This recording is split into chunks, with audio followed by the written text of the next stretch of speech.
Hello మామ, అందరికీ నమస్తే. మనమైతే రోజైతే జిమ్కి అయితే వస్తాము. జిమ్కి వచ్చినాక పోస్ట్ వర్కౌట్ మీలే దినాల్లో కొందరికి అర్థం కాదు. సో నేనైతే మీకోసం 10 పోస్ట్ వర్కౌట్ మీల్స్ అయితే తీసుకొచ్చిన కొత్త కాన్సెప్ట్తోనైతే వచ్చేసిన మీ ముందర. ఈరోజు నేనైతే మన దోశతో మన పోస్ట్ వర్కౌట్ మీల్ అయితే రెడీ చేసిన. దానికోసం ఒక 50 grams సోయా చంక్స్ తీసుకున్నా. అలాగే 2 eggs తీసుకొని అందులో సోయా చంక్స్ మిక్స్ పట్టి ఎగ్స్లో కలిపి కావాల్సిన అన్ని మసాలాలన్నీ యాడ్ చేసుకొని మంచిగా కలుపుకొని పక్కకి పెట్టుకొని వెంటనే స్టవ్ ఆన్ చేసేసి దాని మీద ప్యాన్ అయితే ప్యాన్ పెట్టేసి క్లీన్ చేసిన.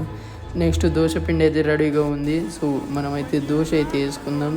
తర్వాత మనమైతే ఏదైతే ముందుగా మిక్స్ చేసి కలిపి పెట్టుకున్నామో సోయా చంక్స్ విత్ ఎగ్స్ది అది తీసుకొని దోశ మీద అట్లా వేసేసేయాలి.